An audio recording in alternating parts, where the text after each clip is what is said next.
Well, it's April 19th for the second time. This second video. A few things I left out. One of them was about that reading. Um, the reading that I did earlier in the first video. Hold on. Take these out. And it talks about compassion and caring about others. April 19th.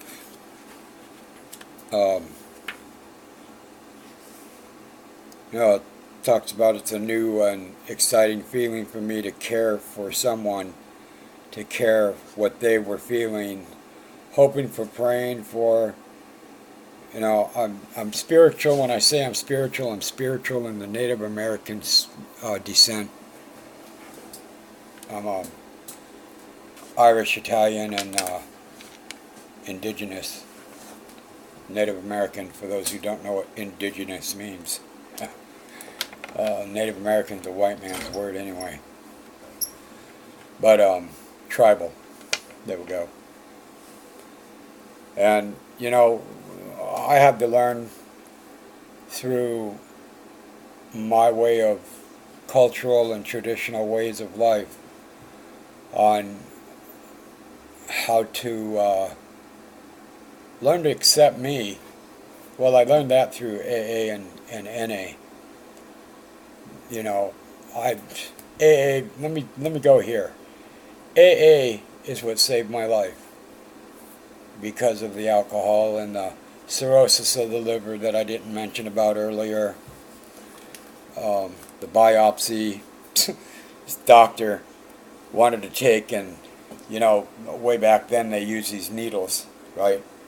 I guess the needle's probably about that long, maybe a little longer or whatever, and about that big of a gauge, and he wanted to stick that in my side, into my liver, and take a liver biopsy. It's like, I looked at him and I said, man, if you don't want that stuck right in the middle of your forehead between your eyes, I'd think about numbing me or knocking me out first, because I'm liable to ram that right through your forehead.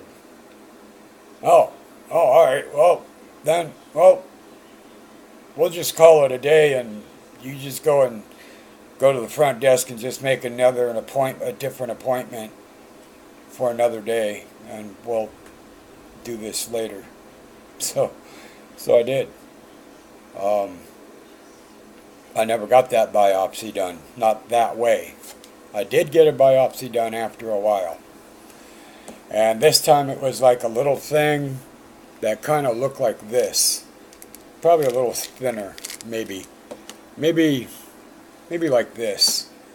It was probably like this, had like 3-4 little needles here, or one needle here, or whatever.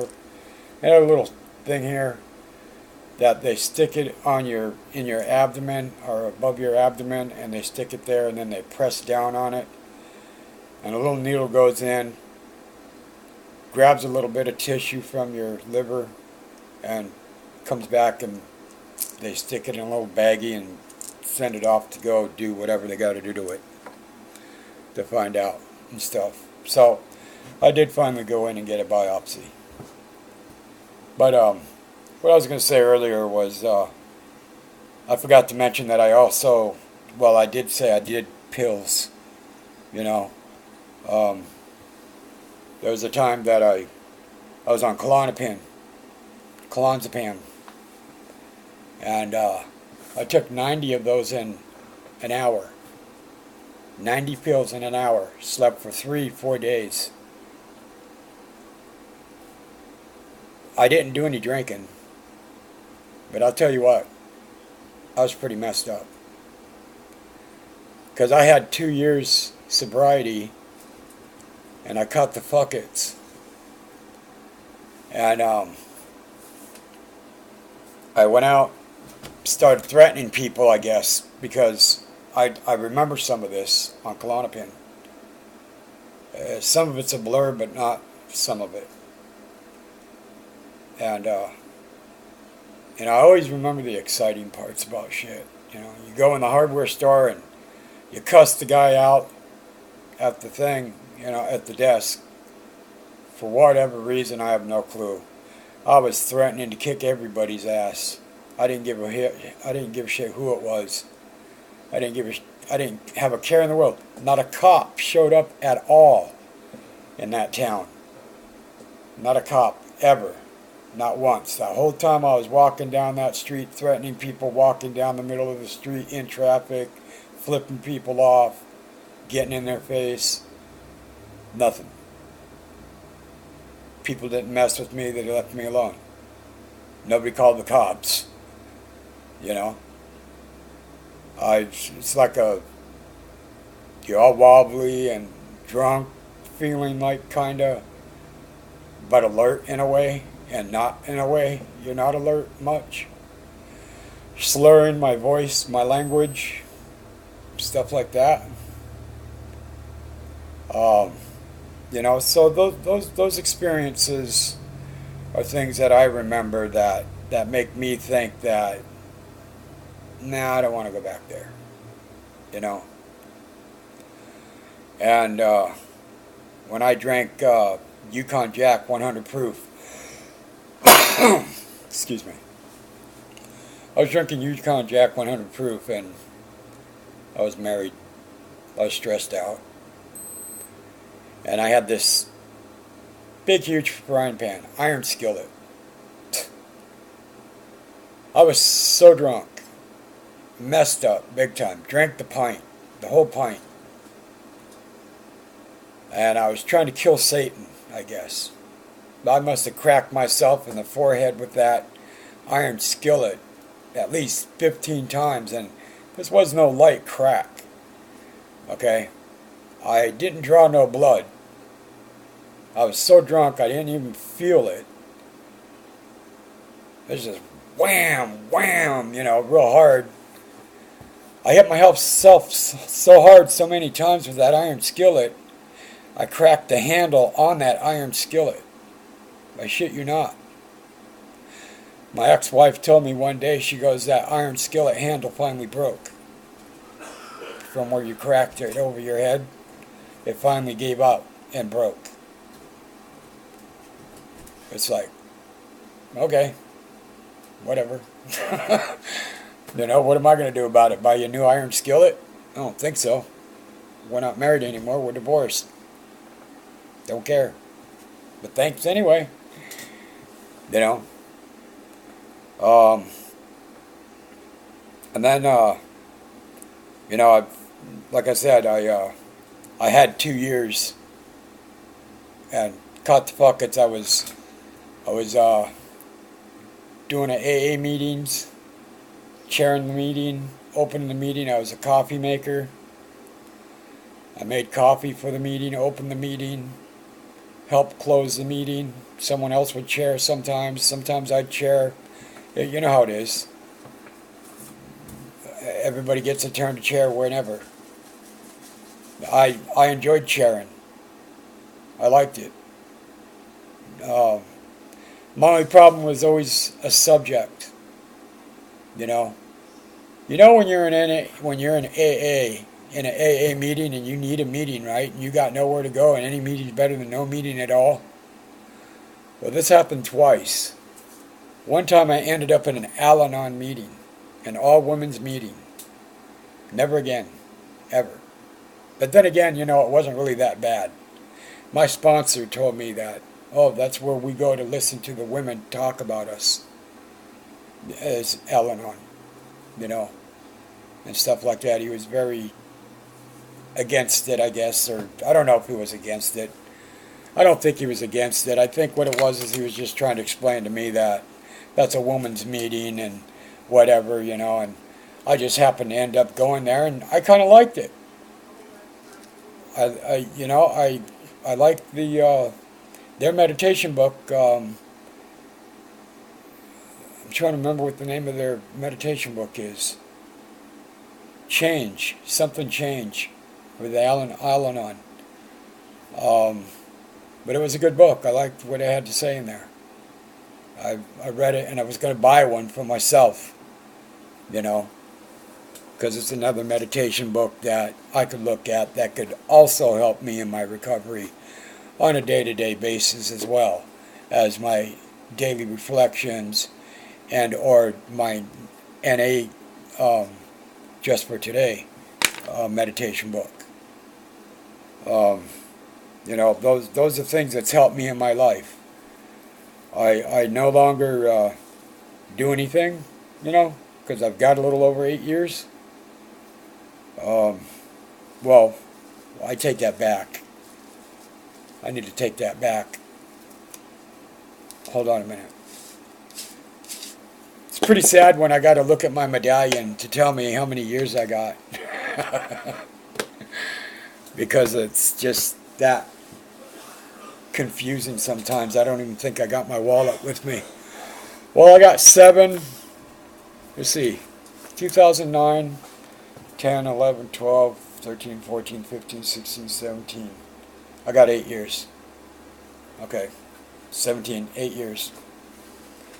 So, in recovery. A little over. September 29th of 2009 is my clean and sobriety date. I mingled them both because it's easier for me to keep track. Even though one was maybe a week later, big deal, nobody cares. I don't care. The fact of the matter is I don't drink. I don't use anymore. My only bad habit is cigarettes, my attitude, and my language, which I really don't care. It's my life. I am who I am. I'm 56 years old. I'm not a baby anymore. I'm not a child. And I'm not going to accept to be treated like one. I'm going to do what I'm going to do. I'm not using drugs. I'm not saying I'm going to go out and use drugs. I like my clean life. I like my sober life. I like not having to look behind my back and wonder where I'm going to get my next high and who can I steal from to make money to go out and get another bag or try some new shit like that ice. Never tried it before. Which brings me to another story that I forgot that I didn't bring in. Living in California. Living in a trailer. Out in a trailer park out in the desert. Almost near Roscommon. I can't remember the name. Roseville. I think it was Roseville. Anyway, it was in the desert on the other side of Lockheed Martin. Alright? The big airplane friggin' whatchamacallit. Manufacturer. Company. We were out there and we were looking for some drugs. There was a big old drug bust that happened. This really nice looking chick. She was Italian too. She was awesome. She was cute. Anyway, she had a big old orgy going on over at her place. No, I didn't go to it. I wasn't invited. I was too poor and couldn't pay my rent, and I was staying in a family member's trailer that they let me stay there for, and I did work around there and work for him. And yeah, I'm smoking. So yeah, you're gonna see a lot of smoking. So if you don't like it, I don't know what to tell you. It's my life. I'm the one that's suffering, not you.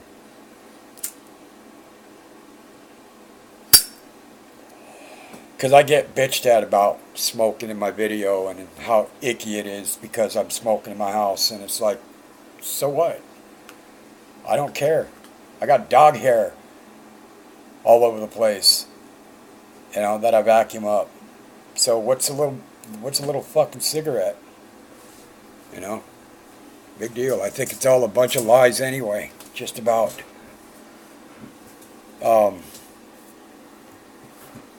It's just another way of people controlling you. That's all. I ain't about to be controlled by anybody or anything. Well, I take that back. tobacco, nicotine, addiction, same thing. Control, all right. You made my point. Thank you. So anyway, we're in the trailer, and I was hanging out with this girl, and her ma had a bunch of fucking cats. Now, where I lived in California, there was this disease called parvo, and these animals would catch parvo, and there's dogs laying around that are kind of half of their body from their guts down is half sunk into into the ground, and I didn't know what parvo was.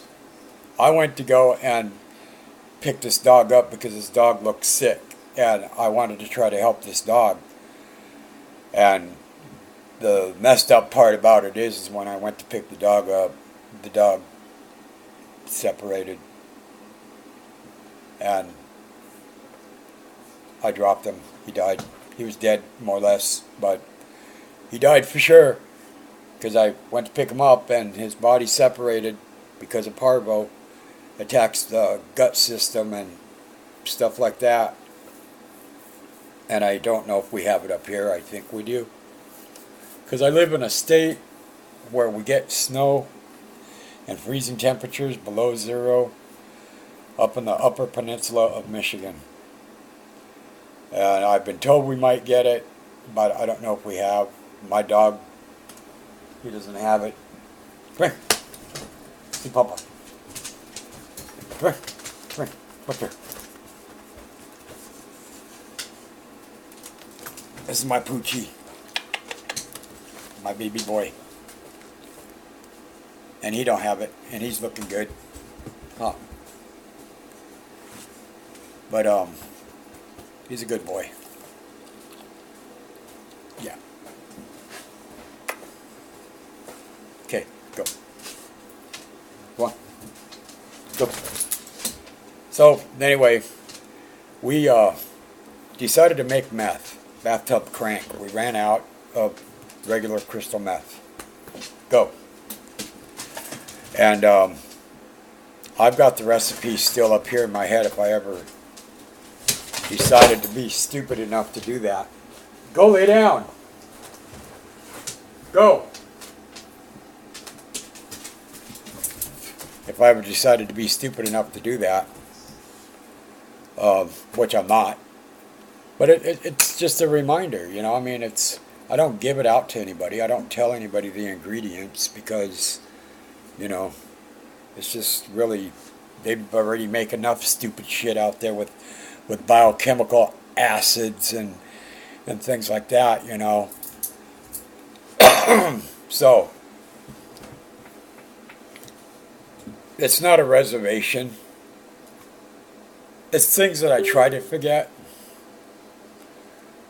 But sometimes it's really just not that easy to forget everything, And like I said before in the first video,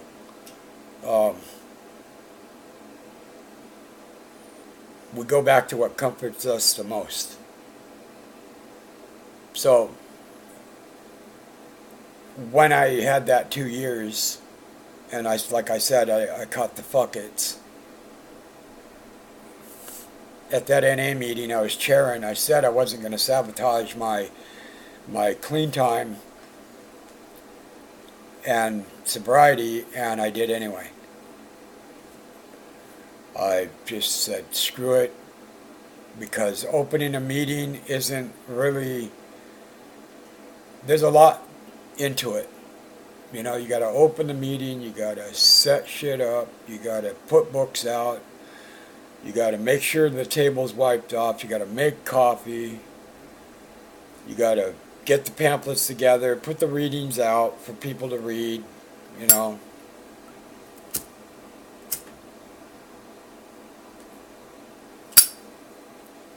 Must be wax in this. Keeps going out. Anyway. And then when you're done with the meeting, you try to get people to help clean up. And nobody wants to help clean up. Everybody wants to just scatter and leave. Oh, well, meeting's over. I got shit to do. Blah, blah, blah, blah, blah, blah. No, thanks for coming, one day at a time. That's all you can do. You know, you have to take it on and do what you got to do. Being GSR, same damn way. The most sucky position there ever is treasurer.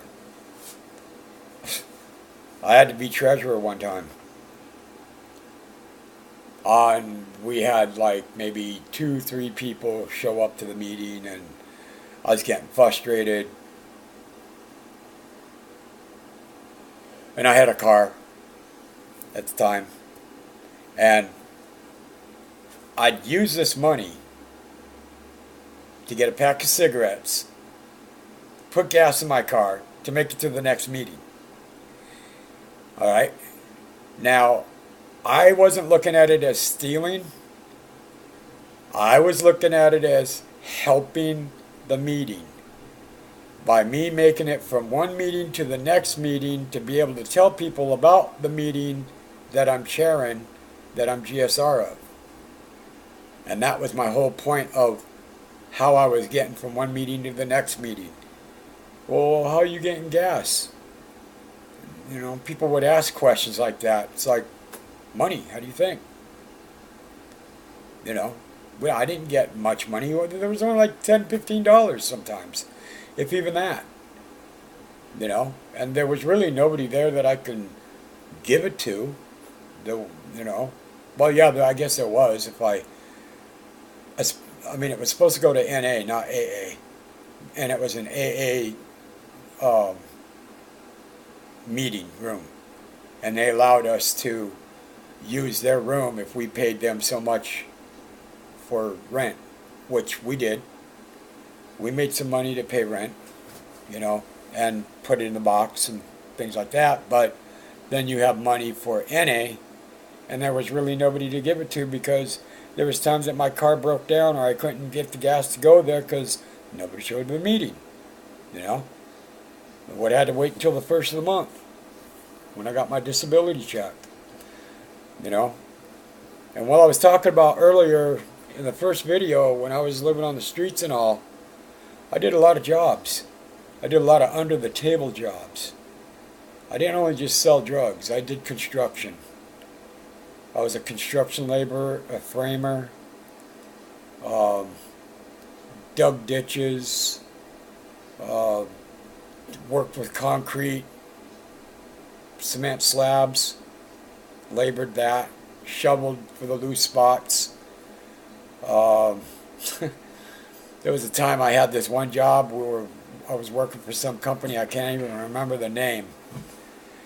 And it was a hard job in the hot sun in the desert. Big ditch for big, huge pipe, you know, drainage pipes. That's what it was. It was a drainage ditch.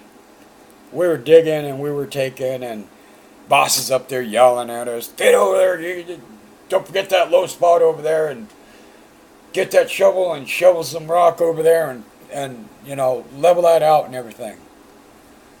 Some of us just got tired of his ass because he was just a straight up asshole, you know. I said, you know what, I'm going to go find a bathroom, right? Okay, outhouse, same thing. Porta potty, whatever you want to call it. And I decided that I'm walking by the boss's truck. He's got a big old box sitting in the back of his truck full of porn mags. I'm like, wow, cool, check this out. You know, so I'd pick up a porn mag and I'd take it with. You know, I'd go sit in the truck, kick back. Well, I did hit up the Porta-John, but, you know, after that I brought the magazine and decided to take a break because I got tired of listening to his fucking yelling. I was going to throw a shovel at his ass and hit him right upside his head. I just get sick of that. You know, I don't like working for asshole bosses. You know, if you're a boss, you want to treat your employees better than you would want to treat a dead fly or a dead rat. You know, and I ain't your friggin' slave. I may work for you, but I ain't your slave. I'll do the work, but don't be bitching at me and getting in my face and like you're some military DI motherfucker or whatever. You know, screw that. You know, I don't take orders very well. I really don't. Um, so that's why I'm not working right now, maybe. That's my fault, but I'm on disability. I've been on it. I've got issues. I've got mental issues, not physical issues. Mental. All in my head, in black and white, on paper. Truth. So yeah, we made crystal meth. Oh, bathtub crank. Tried it out. The Rolling Stones was my band. When we were sitting there slamming, and don't be offended by any of this because, you know, you all are in recovery and some of you are not and some of you are. It's just the way it is. I'm explaining my life and I'm not trying to get anybody to use or get that old feeling back and say screw my recovery and go back out. That's not my point. My point is where I've been, what happened, where I've been, and what am I doing today about how I'm doing now. You know what I mean? And because that's what meeting teaches us. So for me, you know, I mean, I guess it doesn't really matter about the drugs so much of what kind we used or whatever, is the fact that we all used. Okay? And the fact of the matter is that what are you doing now about it? Well, you know, a person with so many years in sobriety and recovery, you got to do something with your time. Because if you don't do nothing with your time that you got, then you ain't got no time. You know? I've got my books. This is the only one I'm getting up to get. Because I don't have to get up to get it. The other ones are in my closet. In another bag, in my sachet briefcase. I call it a sachet, briefcase, whatever you want to call it. I have two of them. I got one for all my AA stuff, and I got another one for all my NA stuff. And those are my tools. So when I go to a meeting, I bring those with, you know. And I got highlights and everything and stuff like that, you know, and I got a pad of paper, pen, and I write down things, and I do journals. I journal sometimes because that helps me. You know, and going to meetings and just try to do the next right thing on a day-to-day life. It doesn't always work that way, but, you know, you do what you can do. I'm not always a Mr. Nice Guy. And if you look at my profile on my Facebook page, it says I'm an asshole. I think it says sometimes. I am. I'm not going to lie. I'm who I am. Without drugs, without alcohol, you know, that's the most dangerous person. Because all that time I've had to sit, I've had a lot of time to think on how I was going to do certain shit. From taking somebody out, if ever had to survival, to making jewelry, to, because I got a bunch of jewelry that I've got, you know, that I've got Native American gems, stones, and hair bone, and things like that, you know. because I do make jewelry once in a while. I just don't let it be known all the time, because then the government always wants to know what you're doing. It's kind of screwed up in a way, because it's really none of their business, but because I'm on disability, I have to report it if I make over a certain amount of money, and then I'm not making any money because they're taking it. So I do make Native American jewelry every once in a while. I haven't made anything in a while because I'm in a block. I lost ideas. Been too busy worrying about other shit that needs to be taken care of. I usually go to counseling, but because our car's not running, I haven't been able to make it yet, and that's a long way to go. It's like in another town. It's probably about a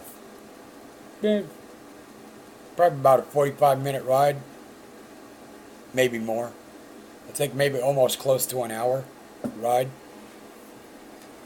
So, yeah, I'm sipping on the same tea I made this morning. I took some tea, added a little bit of lemon juice to it, and a little bit of maple syrup, sugar-free, for my pancakes, usually when I make pancakes, and put that in my coffee instead of using sweetener. It's got alcohol sugar. Don't get drunk off of it, because that's not what it's about. It's just another form of sugar. It's probably not any better than sweetener, but it's better than regular sugar if I'm a diabetic. And as long as I'm not got a lot in there, like maybe less than a teaspoon, maybe about a quarter of a teaspoon, that's all I need to take the bitterness away from the lemonade, from the lemon juice and the vinegar.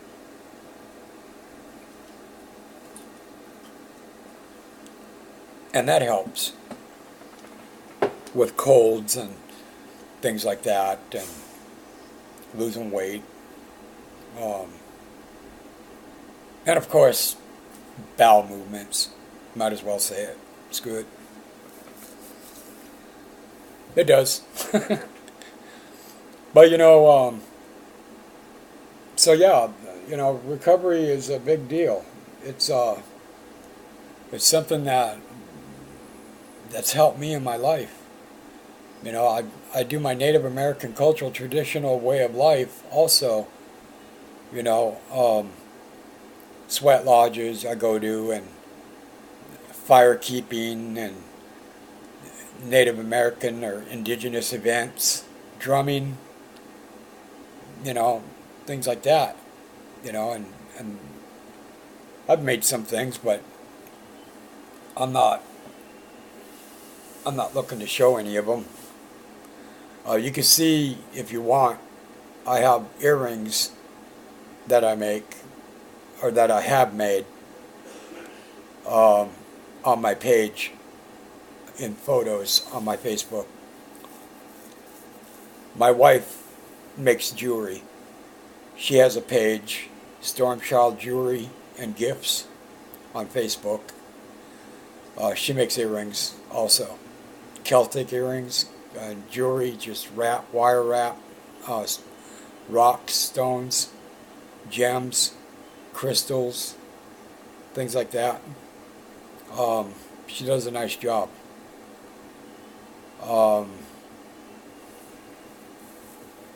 So, recovery is where it's at.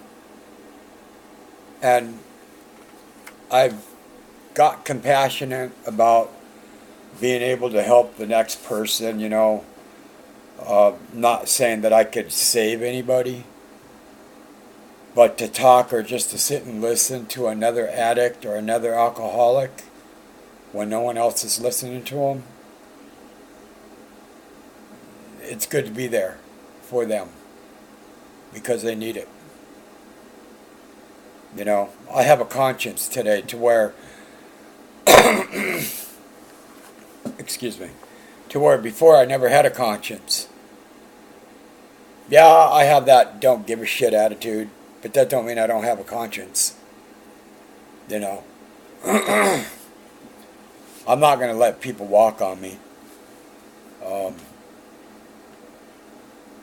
and stuff like that. That's not me. I'm not about that. I'm about respecting other people. I'm about making friendship. I've got lots of friends, I think. I talk to people.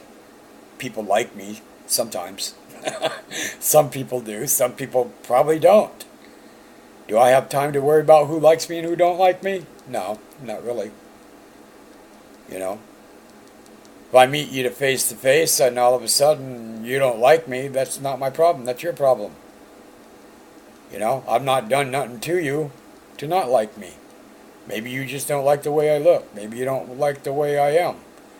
Maybe you disagree or can't accept the fact that I am who I am. I have to accept the fact for who I am. I had to learn to love myself first before I could love anybody else, because I forgot how to love me. I forgot how to care about me and have compassion and altruism and altruisticism for me. You know? And I learned something else in recovery. You know, it is the eye that blinds us. I did this. I did that. Oh no, I didn't do that.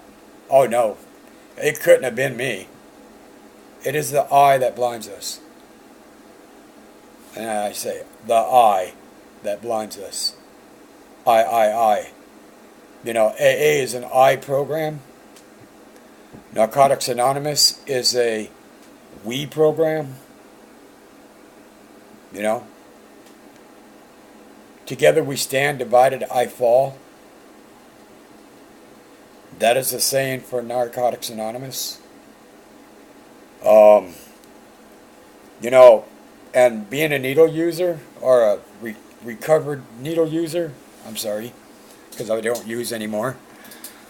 There's a few choice songs that I've posted on Facebook in a group that I relate to. It's called Get Clean or Die. I like that group because that's where it's at for me. I could relate to that group.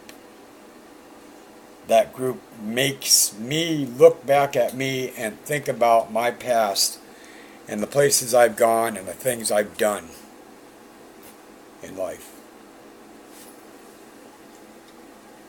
Yeah. It's good.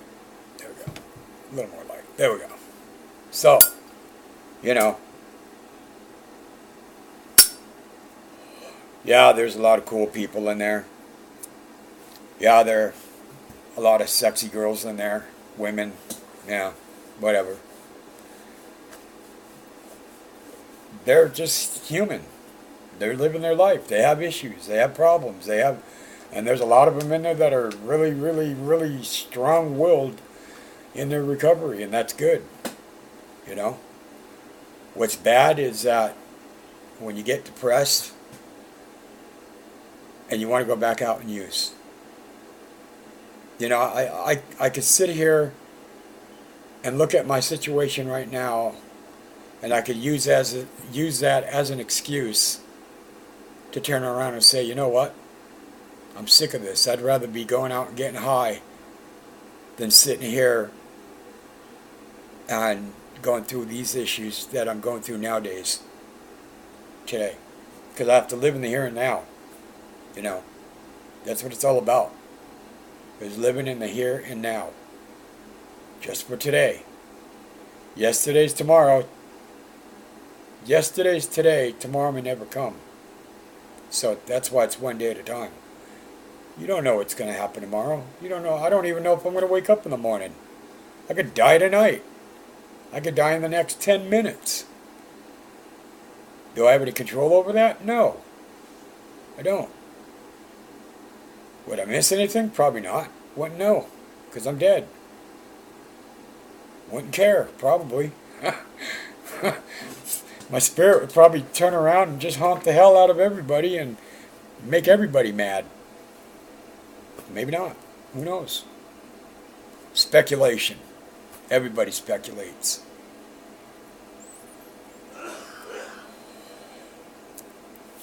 Everybody speculates about everything. You know, the newly found voted in fucking president. All presidents are assholes. I don't give a shit who it is. Hey, maybe I figured something out. It's a key fob that I'm hoping that will work on my car, because I've got a 99 Buick LeSabre and it doesn't have a key fob, but this is for Galaxy. So, who knows if it'll work or not. It's worth a try. I'm rambling now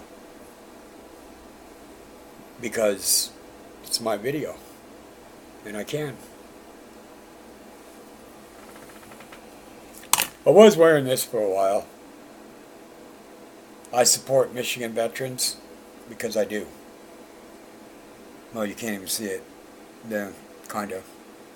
It's one of them little rubber bands.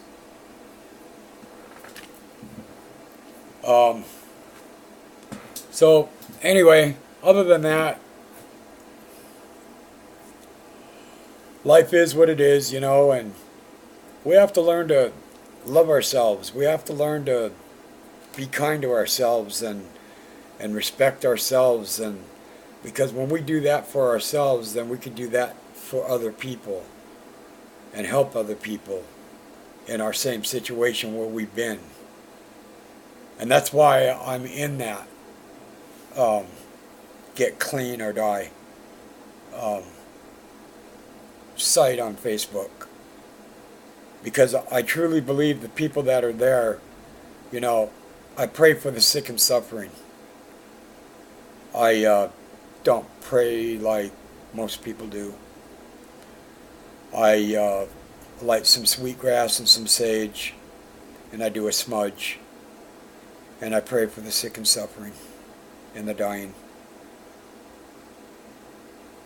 because they're the ones that need it the most. The most important person in a meeting is a newcomer. I was one of those one time. At one time I was. And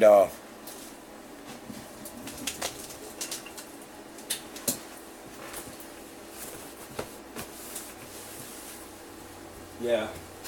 No. I'm just trying to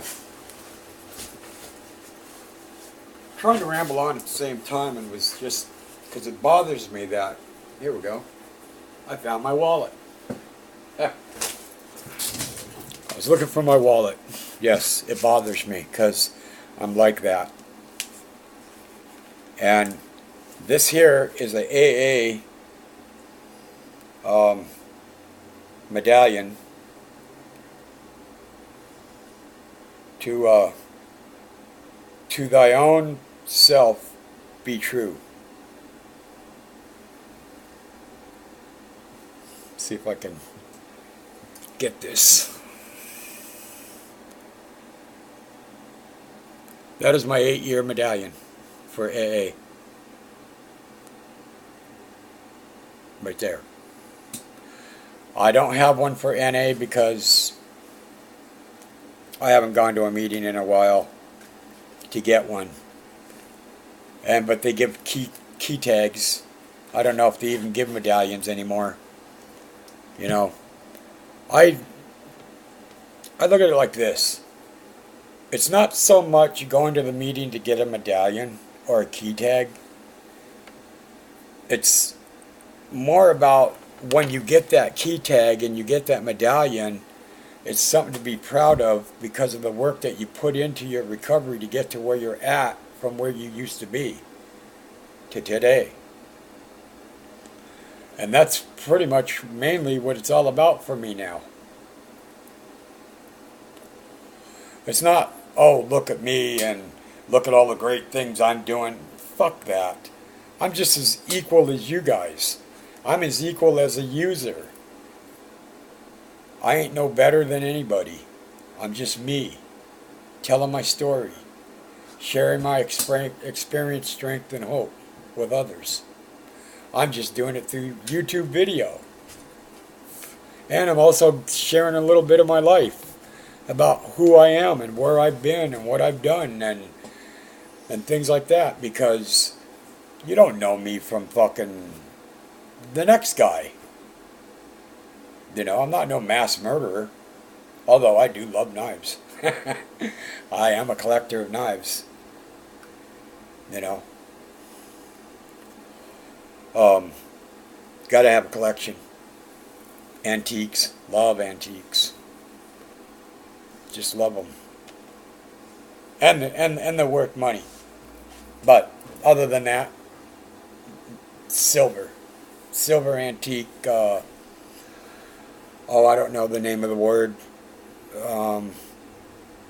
I can't think of the name of the word, but it's the old silver, and it's got all the little designs in it and whatever. I don't know what it's called, and you can see through it or whatever, somewhat. It's pretty cool, you know. But yeah, recovery's where it's at. And I'll probably do another video on some more of my stories of my experience, strength, and hope. Maybe another reading. Maybe grab my NA workbook and go through that and answer one of the questions out of it, or turn around and ask a question out of that, for maybe you guys can make a comment on what you think about it and how it reflects your recovery, and how it works with you on your recovery and things, because I want feedback. You know, I want positive feedback. I don't want negative feedback. I mean, you know, turning around and telling me that you feel like using and you feel like dying or you feel like going back out is not negative feedback. Sitting there saying, well, this is stupid, this is dumb, fucking bullshit, you know, that's negative feedback. I'll kick you out. I'll block you, is what'll happen. You know, I'm a straightforward kind of guy. You treat me with respect, I will treat you back with the same respect you treat me. Because that's how it is. You know, I do this, you know, they talk about the 12 steps in recovery, in AA and NA. I find myself, not that I sit there and read them all the time, but I know what the steps are. I'm not going to sit here and rattle them off, because I probably don't even remember all of them in a row, because I'm not really an avid studier all the time. I am when I need to be and when I have to be for me, because I got to do for me what I got to do for me. And no, I'm one of those that don't always keep in contact with my sponsors. I have 2 sponsors, and I keep in contact with neither one of them much. And I probably should. But you know, that's that where we think we know what's good for us thing. I think I know what's better for me than my sponsor knows what's better for me. Not really. It may seem like that because I'm not in contact with them, but that's not the way it is. You know.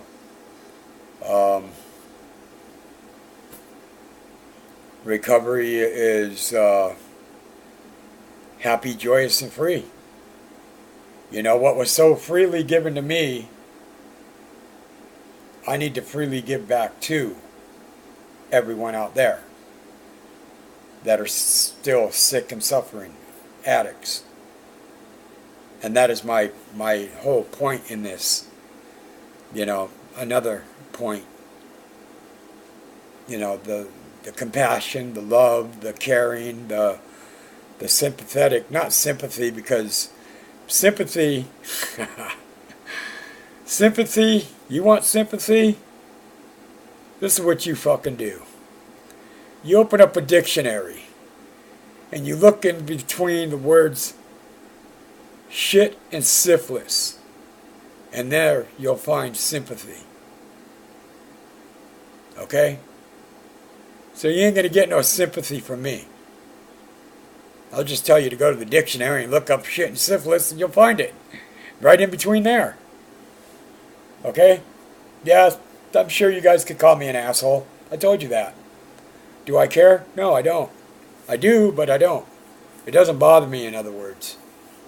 Alright? I know who I am. I know what I am. I know what I'm capable of doing and not doing. I know. And if I went back out, the honest truth, I don't think I'd make it back. I really don't. If I went back out, I went back out. I'm going out for good. And I'm going out in a flame of glory. Because that's just the way it's got to be. You know.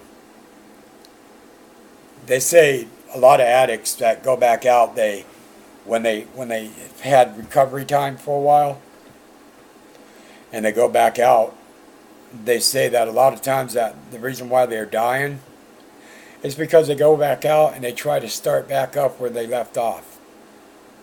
At the same, using,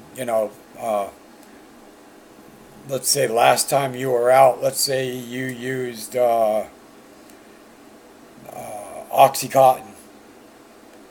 Okay, let's say you were slamming 2-3 pills. Okay, because your tolerance level was that high. You had a high tolerance level for using so much.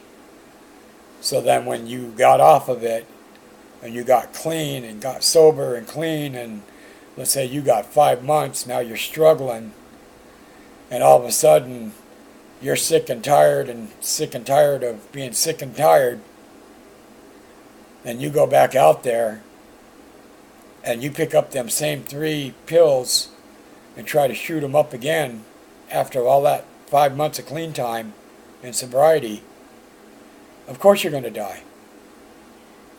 Because you're putting in your body too much. You have to curb that appetite for destruction.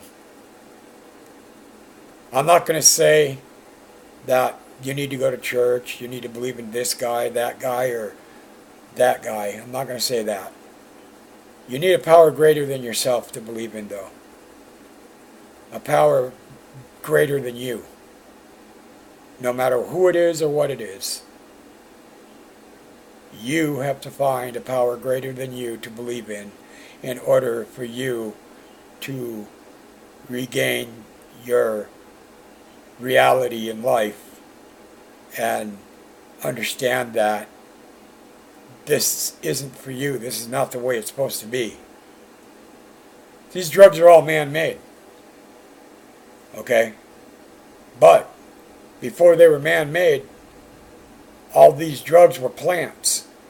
All these plants belonged to the native, indigenous, tribal people. Okay? St. John's wort is a plant. Okay? They use that for depression. Now it's made into a pill. Now it's into all kinds of pills.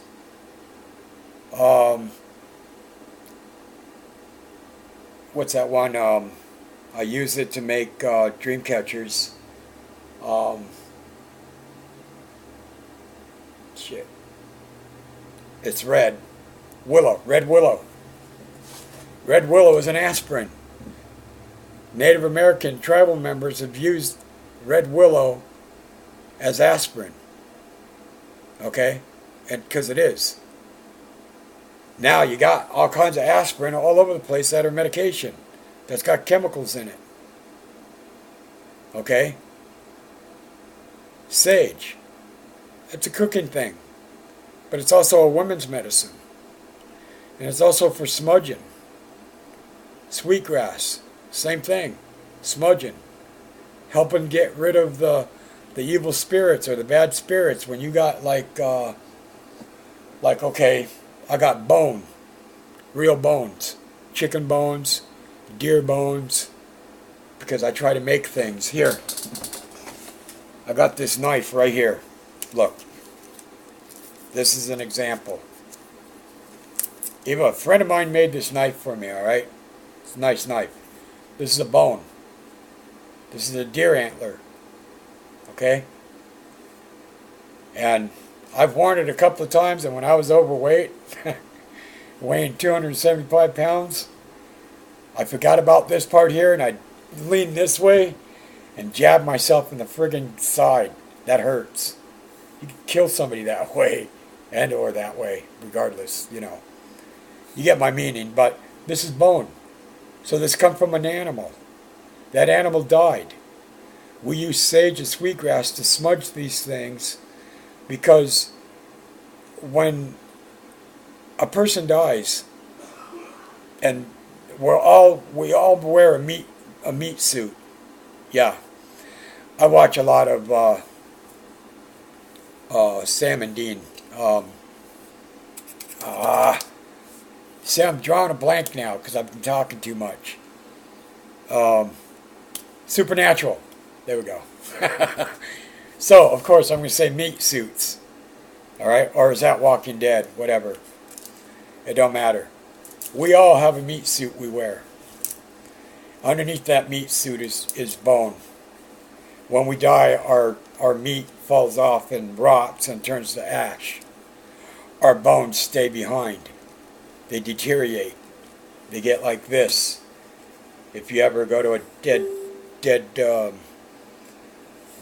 carcass area or see any dead carcasses around, and you can make jewelry like this, you know, knife handles and stuff. So we smudge this because this was a live animal at one time, and now it's dead. This here, I'll show you this here.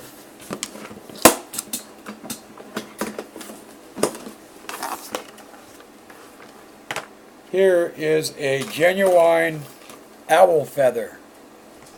Very spiritual amongst the Native Americans, on some. Some are afraid of it. This is an owl feather. I'm a tribal member. I've got my tribal certification. I'm allowed to have this. I'm allowed to have eagle feathers. And that's my prey. That's what I pray with and things like that and stuff. But we smudge these things because this came from a live animal. Okay, yeah, it fell off, hit the ground. You smudge it. You use it for whatever you use it for. But only Native Americans can do that are tribal members, indigenous people. Okay? So, that's my point I'm trying to make. And look, there's dog hair. You don't smudge dog hair. I had to mess with you there for a while. Because I do. But, you know, that's my point of sage, medicines, herbal teas, things like that helps us get by when you don't have to really go to the doctor because you're supplying big pharma. You know, it's not for everybody. And if you don't know anything about it, don't even. The peyote button is a sacred medicine used among traditional, indigenous, tribal people for vision quests. I'm not telling you that you're allowed to use it. I'm not giving you permission because I can't. I could use it and not go to jail for it, as long as I'm using it in the proper way, under the proper supervision of another tribal member or a tribal chief in a sweat lodge for vision quests or on a fast. But I haven't. That's just me. Um, when I had my operation for my liver, or gallbladder, sorry, my liver, my ass, my gallbladder taken out, they, and I had gotten sick after a while. I was doing a lot of repetitive throwing up, day in and day out, one year, 2006, I think, or 2005, on the 26th of December, right after Christmas. And I couldn't shake it. Couldn't shake it, didn't know what it was. And my stepson was up, and we were going to drive him back to the Mackinac Bridge to drop him off with his dad, because he was up visiting for the vacation. I was going to wait until the 1st. After we dropped him off, I was going to wait until the 1st. Excuse me. And I was told that was a good thing I didn't, because I almost died on the operating table. They gave me morphine. I didn't get addicted to it. I used it, like, when they gave it to me, they'd ask me, well, you in pain? Well, of course I'm in pain. I can't move around, I'm hurting, and so yeah, The thing about medication is like my Klonopin, for instance. As long as you take it as prescribed by your doctor, the way you're supposed to take it, it's okay to take that medication.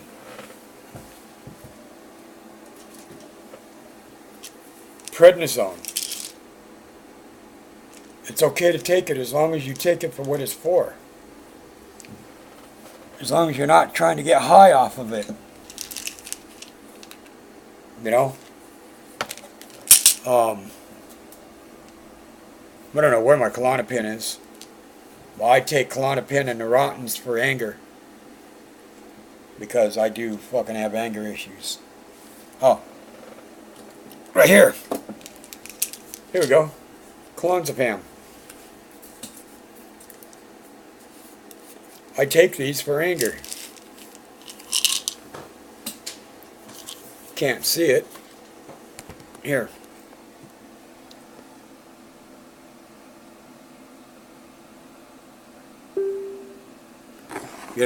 So as long as I take... Oh, I was covering the friggin' camera up. Sorry. Oh well, you don't need to see them anyway. I'm sure you know what Klonopin looks like.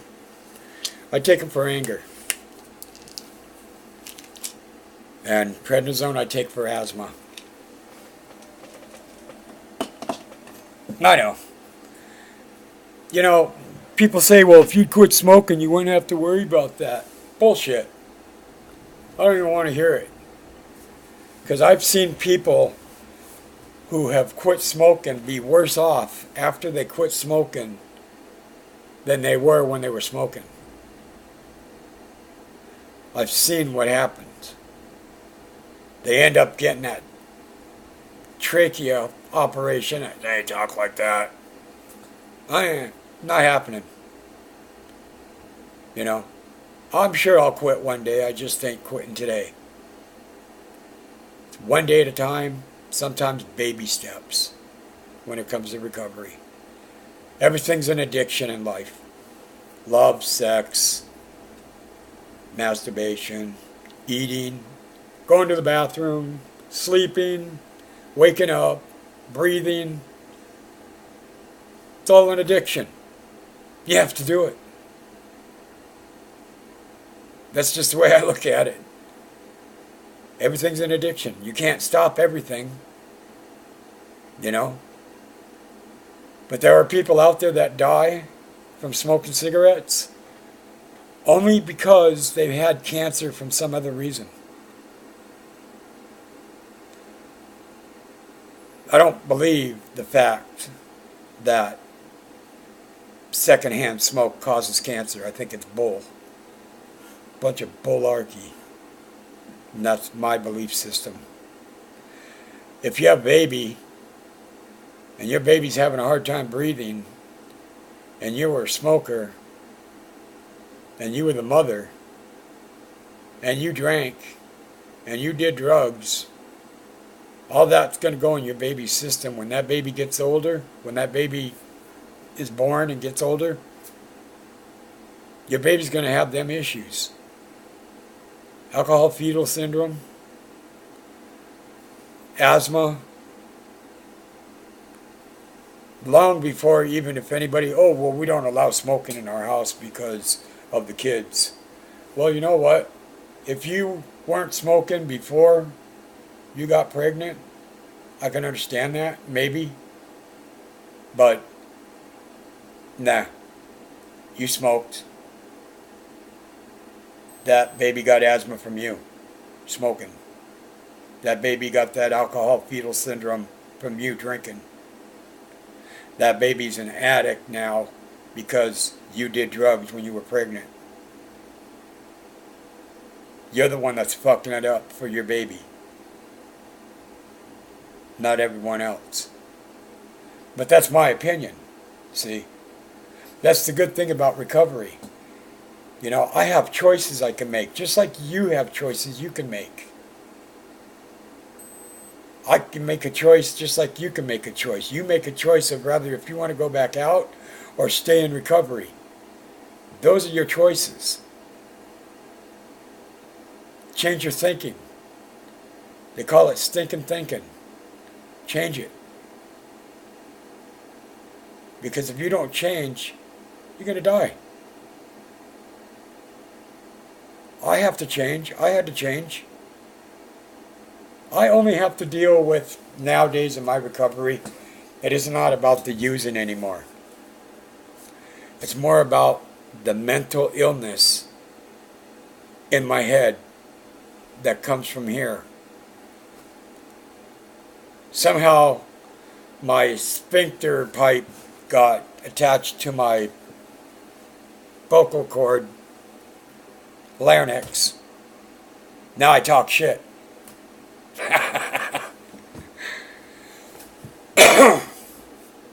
So, it is a choice. And you're the only one that can make that choice. You can't do it for your kids. You can't do it for the courts. You can't do it because you love somebody.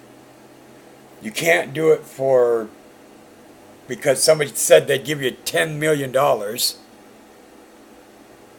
When you go out and you get clean and you stop using and you stop drinking, you have to do it for you and you only.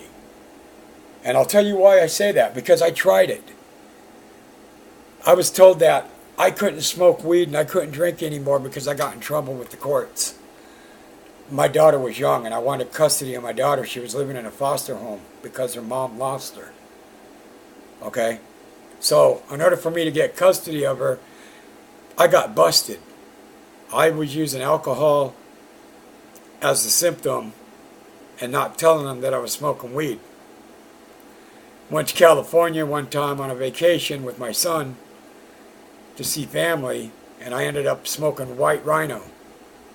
Okay? Lots of it. Good shit.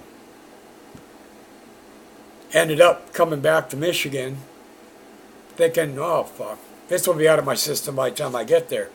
Duh. It sticks to your fatty blood cells, your fatty cells, and it lasts in your body longer. I got back here, I failed 5 consecutive piss tests in a row because I went out and smoked and lied to my probation officer and jumped all over her and told her to go to hell, and she didn't know what she was talking about. And family services, the same thing. Yelled at them, threatened them, and all kinds of things, and told them to go to hell too, that they didn't know what they were talking about either. Because I told them I ate a lot of poppy seed bread, which is one of those things you're not supposed to eat when you're on probation, because it's an opiate. So, You know, and it's kind of like a heroin effect, my wife said. So, you know, it's all in how you want your recovery. What do you want out of recovery? When is enough enough? When are you done fucking yourself up to get yourself straight again? To go back to the way life would be, happy, joyous, and free, if that's what you want. Or if you want to be one of those that, like my friend, a long time ago, somebody gave him a bad dose of coke, and he was found sitting Indian style with a needle in his arm, dead, laid over like this, dead with a needle in his arm. You know,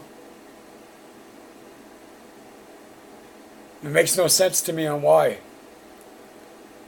I mean, I know why. Because I used to do the same damn thing, to bury my old feelings, to bury my old problems, to bury things I didn't want to deal with. So I went out and used, I went out and drank. I was at my lowest, just like you are at times. Everybody gets that way. It's how we deal with it and what we do with it from there on a day-to-day basis. And that's what's going to make the difference when it comes to what you want in your life and how clean do you really want to be. You're not clean if you drink every once in a while.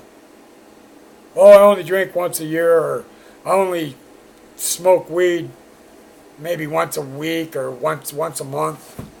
That ain't clean. That ain't sobriety. You're still using. You're still drinking. You have to not drink, not use at all. Nothing. You hang around the barbershop, you're going to get a haircut. You hang around the bar long enough, you're going to get drunk. You hang around the bar some more long enough, you're going to get high. Pretty soon, you're going to do so much shit, you're going to die. And you got nobody to blame but you. I was used to blaming my problems on everybody else. Why? Because it was better than blaming myself. It was better to take the blame, to give the blame off to someone else than it was for me to accept it. You know? Recovery is not a joke. This is do or die situation. It really is. No matter if you're drinking alcohol, no matter if you're doing drugs, ice, Oxycontin, doesn't matter what it is. What got us where we were, if we quit using and doing, will get us out of that and away from that. And that's what we have to do if we want to stay clean and live. You got family you love, you say? How much are you loving them when you got that needle in your arm? How much do you love them when you're taking a handful of pills? How much do you love them when you're all standing around and you're all doing the same thing, expecting different results? Drinking, shooting up, smoking. You're the ones that want recovery. You're there for a reason. Then do what you got to do for you. Because I had to do what I had to do for me. And if I could do it, you could fucking do it. And that's just plain out and simple, cut and dry. No bullshit about it, no bones about it, no nothing. If I could do it, you can do it. You have to be willing to do it. You have to want to do it. Nobody can make you, nobody can force you. The judge, he can lock you up for 3 years if he wants. It's 30 days, 90 days, 60 days. You get back out, guess what? You're back out doing it again.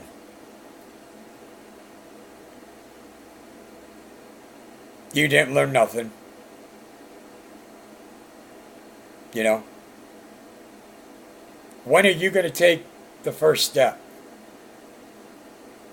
And a lot of people have taken the first step. But there's more that needs to take the first step. And the first step is admitting you have a problem. Admitting that I'm a drug addict. Admitting I'm a junkie. Admitting I'm an alcoholic. That is the first step. And then the second step, having a power greater than yourself to believe in, whatever it may be, whatever you so choose. I don't give a shit if you chose Satan to believe in. That's on you. Do what you got to do for you. What works for you does not work for me. And what works for me may not work for you. I do what I do because it works for me. Not all the time, but most of the time. I'm not perfect. I'm not better than you. I'm equal. And I make mistakes and I fuck up. And I'm proud to say all those things because I'm real. I'm not fake. It's not all about me. I'm only sharing my experience, strength, and hope with you in hopes that you get the message to understand that, hey, you're sitting here whining and crying about this, blah, blah, blah, that, blah, blah, blah, this, blah, blah, blah, that. The fuck's that getting you? Pour me another beer. Or another shot.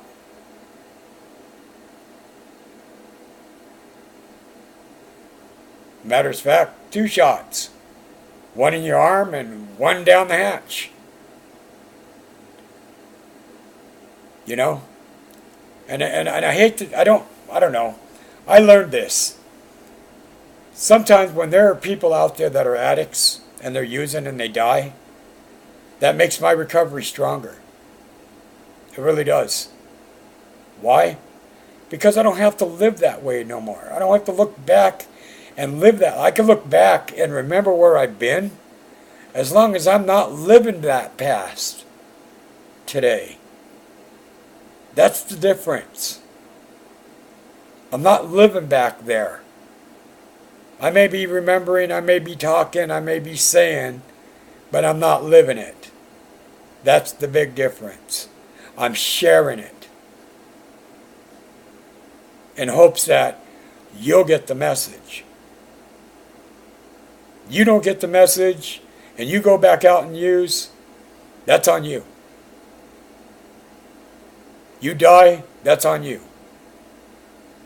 Condolences for your stupidity. Because I was there before. I just wasn't a, oh, poor me type person. I knew what I had to do, like I told you in the first video. That's what I did. It sucked. It was a pretty messed up way to do it. And treatment, people are in and out of treatment because they go in treatment, they check themselves in, 3 days later they check themselves out. Why? Then why go to treatment if you're going to waste time and that? If you want to die, then die. Take a whole shot, a whole handful of pills, whatever it is, if that's how you want it. I don't recommend it. Because you're put here for a reason, and that's not the reason you're here for. Seriously is not.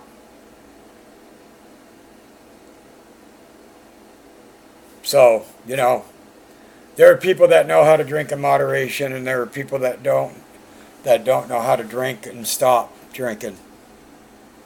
They lose control, they lose all kinds of things. It's not for me to tell someone, you know, it's not for me to make you quit. I can't. Your higher power, whoever it is, can, and you should let him, whoever it is. Whatever you believe in. And you can't go, oh, I like the 12th step better than I like the 3rd step. Or I like the 5th step better than I like the 1st step. Don't work that way. You got to start from step 1 and work your way through step 1 all the way down to step 12. And there is no such thing as a 13th step. Because if there was, it'd be part of the 12. And then it wouldn't be the 12th step. It'd be the 13th step recovery. And there ain't no 13th step recovery. That's bullshit. You're just screwing around and taking advantage of them young women out there that I'm addressing this to you guys that think this way. That 13th step, thinking, oh man, look at that, she's hot, I'm going to go get a piece of ass. Well, guess what? She's an addict. She's at her lowest point in life. And you're going to go turn around and take advantage of her like that? You're not a sick fuck, you're an ignorant fuck. That's not being sick, that's being ignorant. Disrespectful. That's not right. She's there because she has an issue and problems. Just like you're there when you first started and you have an issue and you have problems. And women, you do that to the guys also. Still, ignorant fucks. There are some out there that do. Just saying. That is my opinion. And I'm sticking to it. And I've already been on here for 1 hour and 21 minutes and 45 seconds. So, with that, I'm letting you all go. You have a good one. Take care. One day at a time. And just remember, you have 2 choices you can make in life. You either make the right choice or you make the wrong choice. And that is up to you. Because nobody else can make you do it. You want to get clean so bad? Stick with the program. Change your people, places, and things. Stick to program. Put in the effort and the work you need to put into it in order to get to what you want in life. Or, if you don't, then continue on your merry, miserable way. Because that's exactly what you're doing when you go back out. You know, tough talk is action. And it's about time someone gets real and tells you like it is.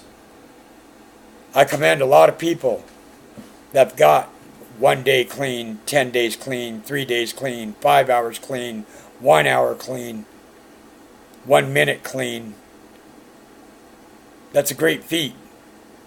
Because addiction is a motherfucker. And it sucks.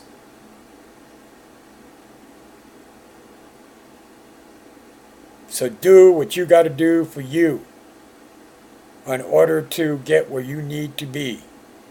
Or where you'd like to be. Happy, joyous, and free. Take care. One day at a time.